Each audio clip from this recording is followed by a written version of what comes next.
Hello, my name is Dakota Elger. I'm going to show you how to make a air-powered rocket launcher out of a bunch of PVC pipes. So let's get started with the parts list. So here are most of the tools that you will need. I'll have like an entire list of those in the description. But the PVC that you're going to need some 2-inch PVC pressure pipe. This stuff is good for 280 psi. So I got a 10-foot chunk of that, and then cut it down using a chop saw. But then you end up needing a bunch of pieces for that. You also need a couple T's. These are 2-inch T's. Then they have 1-inch thread adapters because I'm using a 1-inch sprinkler valve to trigger the launch. If you use a 3/4 inch sprinkler valve, then you can use 3/4 inch sizes on the output there. So I got 2 of those. Then I got 4 2-inch elbows. So I have those.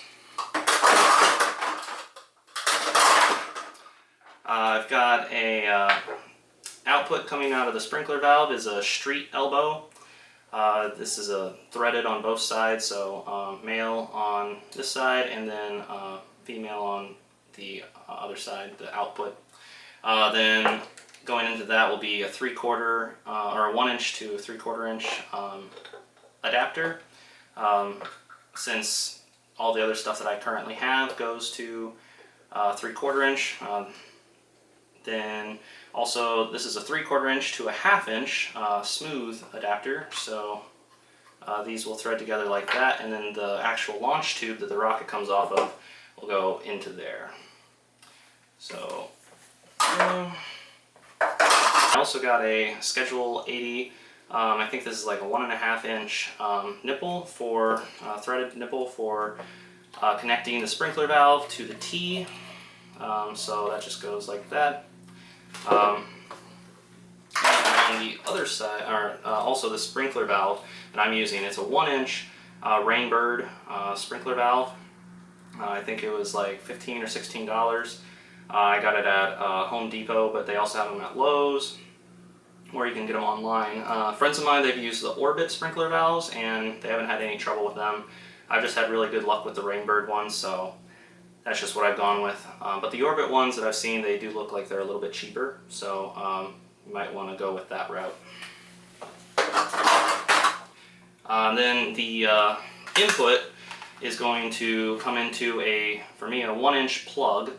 A friend of mine came up with this idea because it makes it simpler, and plus it's a nice smooth flat surface, so the tire stems will have a nice good seal against that. So you need some tire stems. I got these at, or valve stems, I got them at AutoZone, and then the PVC plug was again Home Depot or Lowe's. Alright, now for the tools that you will need. You'll definitely need like a hacksaw, or I used a friend's chop saw or a miter saw to cut the PVC. Because for the 2-inch PVC I didn't have a nice pipe cutter. If you have one of these pipe cutters that go like around, those are the ones that I prefer, but this one's too small for all the pieces except for the 1/2 inch tube. Then also you'll need sandpaper to sand the edges for priming and gluing. Along with priming and gluing, you'll need some primer and glue or cement to actually make all the connections. Since that stuff is very messy, I'm using just a couple trash bags, or you can use like Visqueen or any kind of like nice like covering. So I'm doing it on my kitchen table, so I don't want to get a mess. I also have some latex gloves. I don't know if these will work well with this kind of glue. I usually don't wear them, but the best ones to use are the big yellow like kitchen gloves, because they don't break down from like these kind of chemicals. But yeah, these can be good if you just don't want to get your hands dirty, because this glue is pretty sticky. And I also have some like mechanics gloves that are nice, so if I need to like grip or tighten some of the pieces down and just push on them.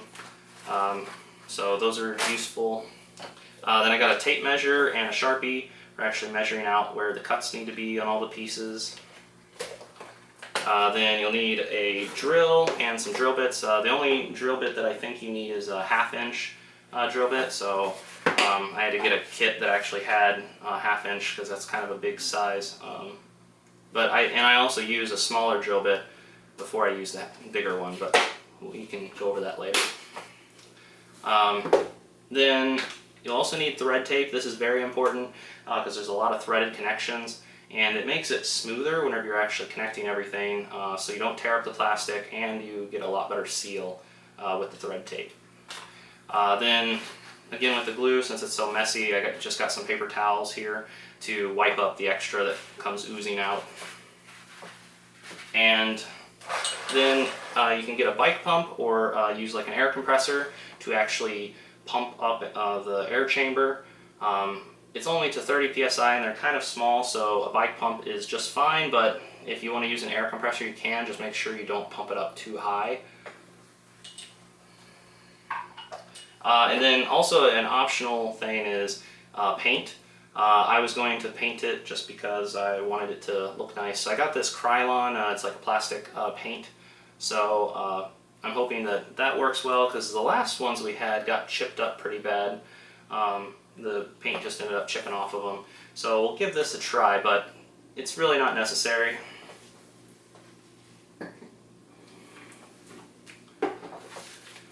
Alright, so that is all the parts. So let's go ahead and get started measuring everything out to cut, and then we can start gluing all the pieces together. To start things off, you're going to have a long piece of 2-inch PVC pipe, and you'll probably have a long piece of a 1/2 inch PVC pipe as well.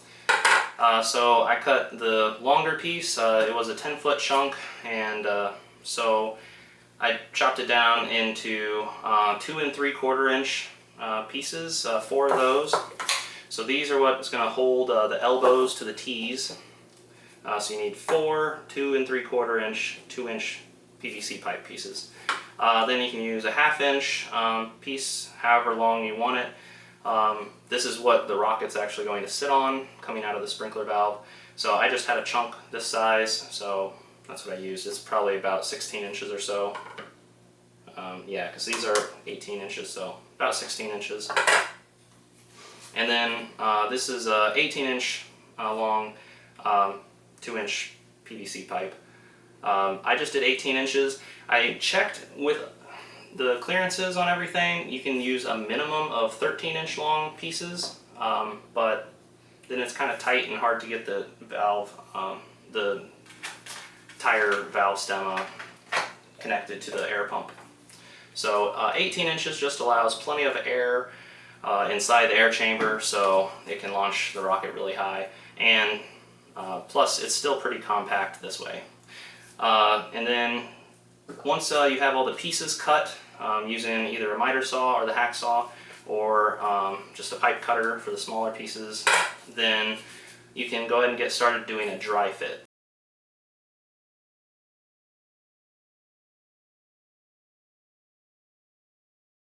You can kind of see what the end product is going to look like, except all these pieces will be pushed together a lot tighter. But yeah, this just doing a dry fit, just make sure that you have all the parts you need and that the pieces are cut about right. Yeah, and so let's go ahead and get started by prepping all of the PVC pipe for gluing. And so to do that, you have to sand it. Now before gluing, you have to sand the pieces. It just makes sure that it has a better connection, because the PVC pipe right now, it's kind of shiny and shimmery. So sanding that edge down just makes it kind of rougher. Just make sure that the glue can seep in there and gets a really good bond. So I found the best way to do this sort of stuff is just go in an assembly line fashion. So I'm just going to sand all of the pieces at once. The stuff that I'm using right now, this piece that I've been using, is 120 grit sandpaper. So it's good for raw surface prep of wood, drywall, fiberglass, and metal. So it's not too gritty, but it's enough to quickly take it down. I don't have like a power sander or anything, so I'm just going to wrap it around the pipe and sand it that way. For all of the ends that will be going into a socket, the glue is going to go on the outside, so you'll need to sand the outside ends of each of them.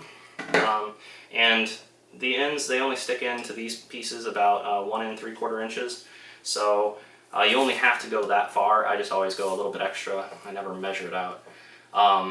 And then anything that goes inside, like one of these like fittings or the elbows, you have to sand the inside part. You don't have to sand the outside part too, unless the paint that you're using requires it. But yeah, so then along with that, all the little pieces, the entire surface of these will have to be sanded on the outside.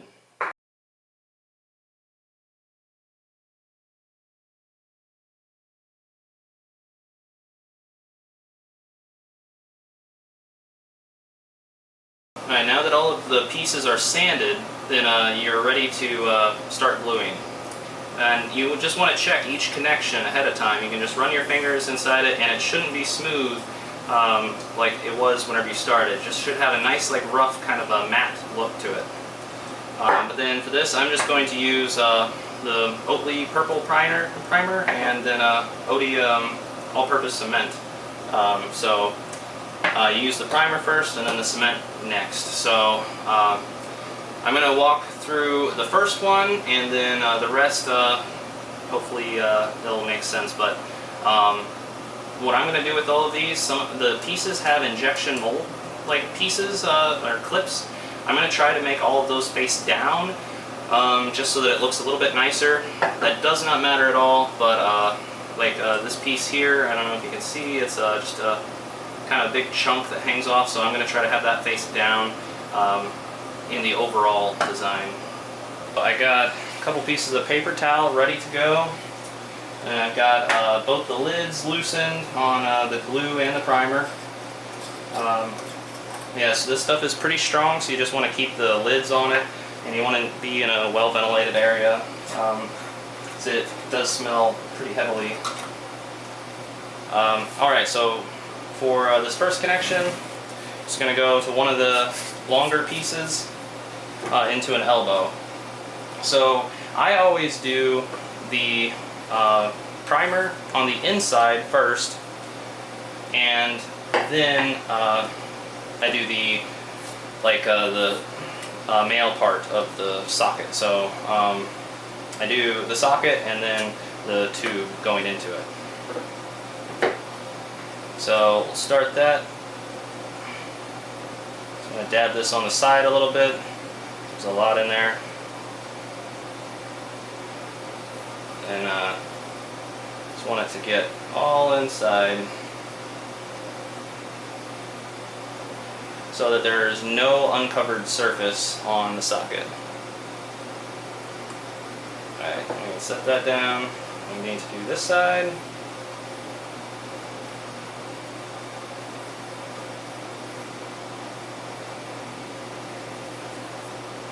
And you don't get a lot of style points, so you can be messy if you want to.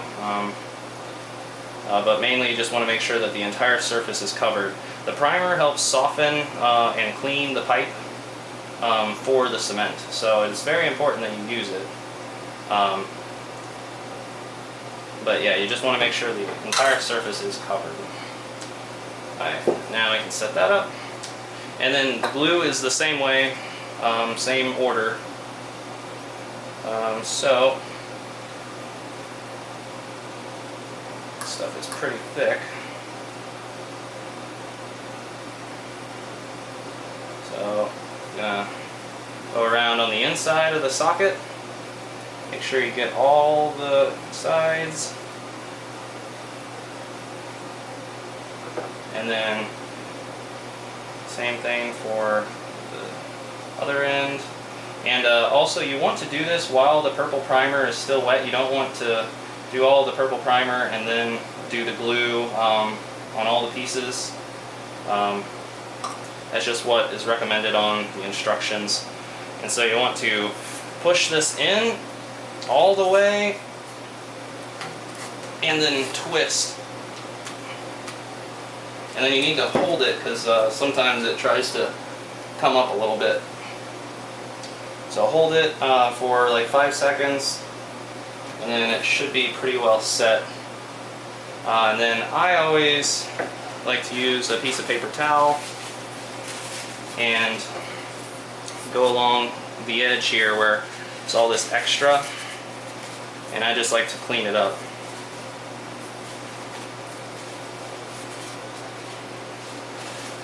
Now it may smear it, may make it look worse right now, but once that's painted, then no one will be able to tell. And plus it just makes it easy to know that you have a nice good seal. There we go. Alright, so there is one connection. Now the order is relatively important, the way that we build these, because the whole frame is going to be all connected in a big rectangle. And so if any of the pieces are slightly off, it's going to be really hard to assemble. So I'm going to do this in order. So I just did this elbow, and then the other elbow that I'm going to do, I'm going to make sure that it will face like this. And then I'm going to do the 4 pieces attached to here. So I'll make that a separate piece. I'll also make this. But then, once we come to the last elbows and actually putting these parts together, then we're going to be a little more particular, and I'll show you that.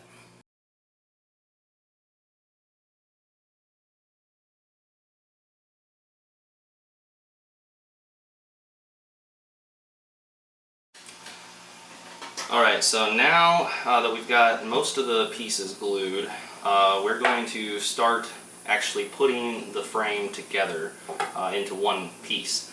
Now, for the side with the valve stems, it doesn't really matter how tilted this is.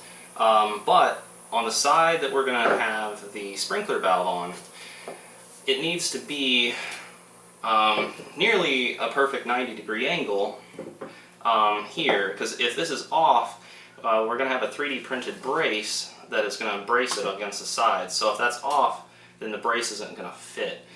So this needs to be nearly perfect to parallel with these and at 90 degrees from the table. In order to do that, what I'm going to do is I'm going to take the launch tube and the 1/2 inch to 3/4, and then I have the 3/4 to 1 inch piece, and what I'm going to do is I'm going to put that into the T. So now I've got this piece, and what that's going to allow me to do is I can glue one of the sides, and I'm going to stand this upright, and so I'll put it on there once it's glued, and then I can use this to twist, and if this is perfectly level on the table, I can move this piece and get it lined up pretty close. There's probably a better way to do it, but this was the easiest way that I could tell, that you can kind of use the longer piece to extend the angle. Yeah, so that's what I'm going to do now to get that side done. And yeah, so let's see how that works. Alright, so now that I've got that piece, and that's about as good as I could get it, see that that fits on there, and it's pretty close. So that helps me get it lined up a little bit better. But for this next one, instead of using the launch tube piece, we are just going to use the table, and hopefully that will be level. And then so whenever we push the pieces together, I'll push these and make sure that it is fitting solidly on the table. And that's why I have the plastic down, so any of the squeezed out glue will just get on the plastic instead of the table.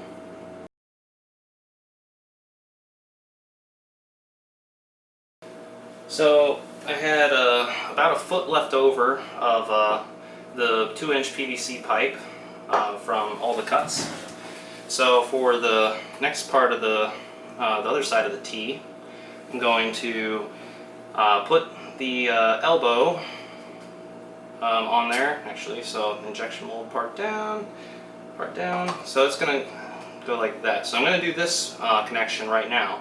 But since the other pieces are together, it would be hard to get this all fit on those solid pieces. So we can use just this one right now, just to help us get the angle right. And then we'll do the same thing that we did on the last one with the launch tube to help just extend that angle for us. Alright, so we got the two pieces. Now let's go ahead and glue them.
I'm mainly going to use the table to try to get the angle correct.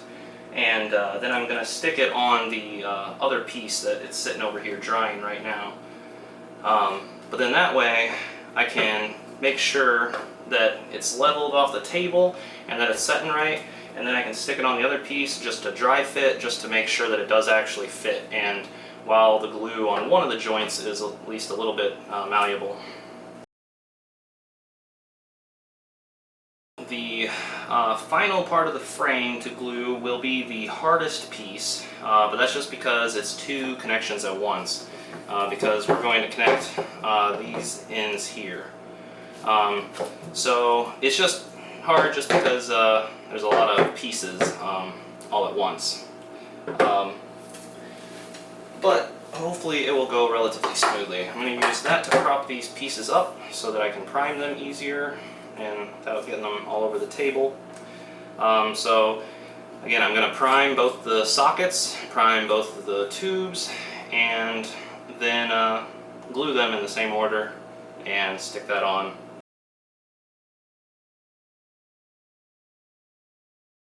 Here's the final piece. So you can see it fits on the table really nicely. It's not wobbly or anything. So now we're just going to leave this set to dry. According to Odie, the company for the cement, it should be fully cured in about like 2 hours, it says. I usually let it just sit for a day just to make sure that it's completely dry. So while you still have the glue out, the last piece to glue will be the 1/2-inch PVC launch tube into the 1/2-inch to 3/4, or if you have a 1/2-inch to 1-inch adapter. Here I have a 1/2-inch to 3/4 and then a 3/4 to 1-inch adapter. So that's the last joint that you actually need to glue, but you can go and do that while you still have everything out. So while the frame is drying, I'm going to go ahead and put the valve stem into the 1-inch plug. So I got these at AutoZone. Another friend of mine, he built some, and I was using just the snap-in rubber ones. But then he had found these nicer ones at AutoZone that actually have a nut on them so you can tighten them down. And since I was using this plug, the plug is kind of thick, so I was worried that the snap-in ones wouldn't really seal in there very well. So I'm going to go ahead and use these, since they actually, you can drill the hole, put the valve stem through, and then put this like washer adapter on with the nut to tighten it down and get a really good seal. I also have some silicone, and so I was going to put some of that around the rubber just to get an even better seal against this plastic. But for this, you can either use a 1/2-inch or a 0.65 inch hole drill to drill into the cap. Now, whenever it comes to drilling these plastics, it's easiest if you start with a very small drill bit, exactly where you want it, and then you can work your way up in drill sizes. But I'm going to use a vise so that I can actually hold this steady. But yeah, if you don't have a vise, I've used these mechanics gloves before to hold it while I'm holding it over the top of a piece of wood. That way, whenever the drill bit goes through, it just goes into the wood instead of into a table or your floor or whatever. But yeah, so I'm going to go ahead and drill a 1/2-inch hole, starting with a small drill bit and then working my way up to a 1/2-inch. I got the piece drilled and ready to go. Now I know some people have asked, why not just drill directly into the frame? Instead, I use a T, and so that's extra parts, extra pieces. For one, if you drill into the side of one of the tubes, then that damages its structural integrity, and so it's not going to be able to hold its rated PSI. So it's always better to step it down to a smaller size that can already handle like 600 PSI for like the 1/2-inch stuff. I'm not sure what 1-inch is, but it can handle a lot of PSI, a lot more than 2-inch. And then plus, having it on this thread allows us to change this if this breaks. The other ones that we've made, the version 1 and version 2, they're built directly into the caps on the end of a tube. But if someone kicks them, or tosses them into a truck or something, whenever they're packing them up or whatever, they can break those off. And so these high performance metal ones hopefully will be able to withstand that better, but also if it breaks, all I have to do is replace a cap, and I think this was $1.14, and then a valve stem instead of the entire frame. Or if you want to do a quick connect sort of fitting like that, or they have a bunch of other things you could use instead of just a valve stem. So if you want to connect it that way, then you can change this out easily instead of having to rebuild the entire frame. Alright, now that the frame has dried, we have our valve stem cap, and that goes on either side of this. And then we have the sprinkler valve, along with the nipple that connects it to the threads in here. We have our street elbow, and then the adapters for the launch tube. So on every threaded connection, you need to use thread tape. It's very cheap, and it makes the connections so much better, and you don't have to tighten them down really heavily and damage the plastic. Now, one thing that's important with this is that you wrap it around clockwise, and I'll show you why. So if you are looking at it, then just kind of smash it down and hold it, and then wrap it around clockwise. And I like to cover all of the threads with it, but you probably won't get them all the way on. But like I said, this stuff is cheap. It's just Teflon tape, so yeah, it's okay to use plenty of it. Now, the reason you put it on clockwise is so that whenever you twist it on, it is actually tightening itself on there. Because otherwise, if it was wrapped around counterclockwise, as you would tighten it on, it could push the thread tape off and it wouldn't have as good of a seal.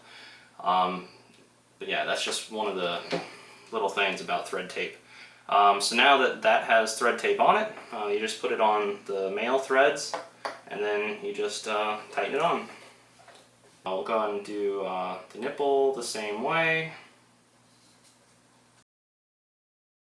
Now notice on the nipple I did one side clockwise, and then I flipped it around, and now I'm doing the other way, the other side, the same clockwise way. You don't want to wrap all the way from one end to the other, so then one side will be clockwise, one side will be counterclockwise.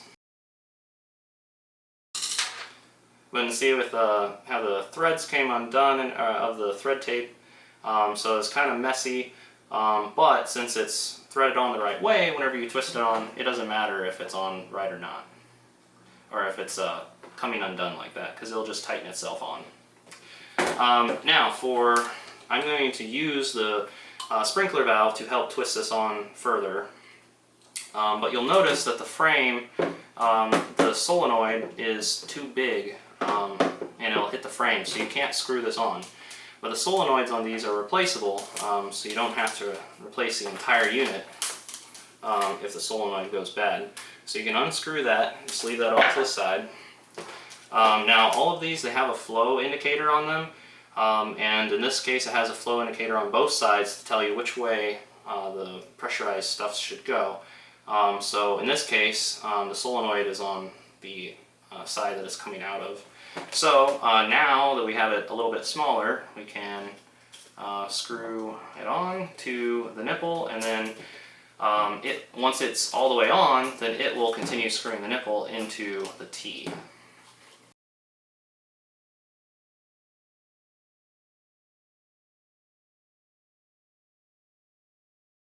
This piece is glued on to the launch tube, so then this is all one unit, and I can just unscrew this for transportation. So then this piece will go and it'll fit in here permanently, and then that way this piece can just go directly in.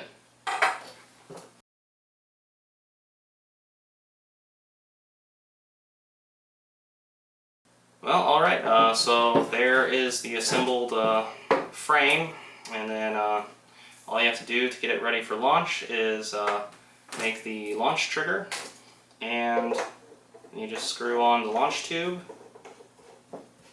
and then pump it up with air. Then you're ready to go.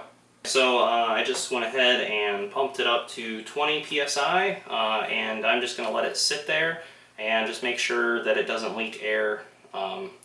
It doesn't really matter if it leaks a little bit of air, we just don't want it to leak air very fast, because generally people pump this up and then they'll launch it right away. So it's been a few months later, and as you can see, I've now painted the frame. The pressure checked out. We've used this one quite a few times, and I also added some 3D printed parts as well. So let me just walk through some of that real quick.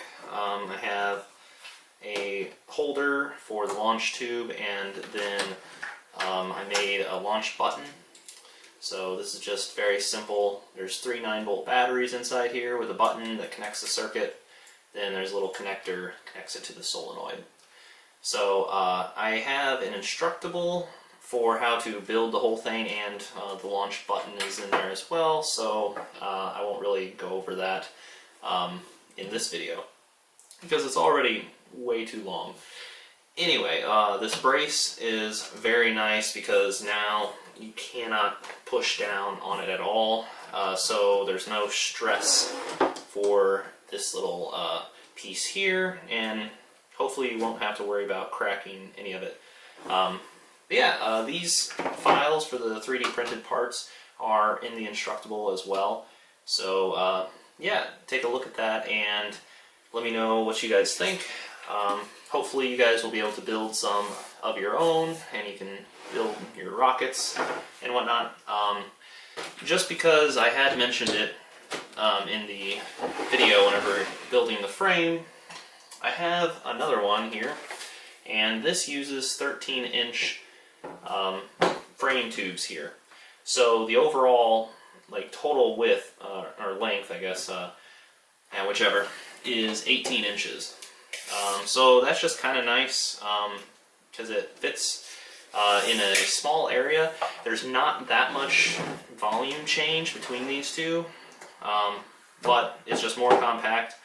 But the reason why I limited it to 13 inches was so that you can easily get into the valve stem here. So you can see I can fit most of my hand in there and attach the bicycle pump to it. Any smaller and it would be a little bit hard to do, but yeah, and if you want to go bigger and have more air inside the chamber, you can. Whatever suits you. Anyway, this also uses less material because the way I had it measured out, it uses 36 inches of 2-inch pipe. So I was trying to minimize that as well. But these holders on here would be able to be transferred onto this, and the brace fits as well. So anyway, a little bit smaller frame, just an option if you use 13-inch tubes instead of 18-inch tubes. But yeah, so that's pretty much it. So hopefully this video was helpful. Sorry that it was so long. I know it's a little bit too much, but hopefully that had everything that you needed. But if you've made it to this point, you probably already know about the Instructable, so check out the Instructable on how to build this. It's a little bit easier to look through all the individual steps. Anyway, thank you for watching.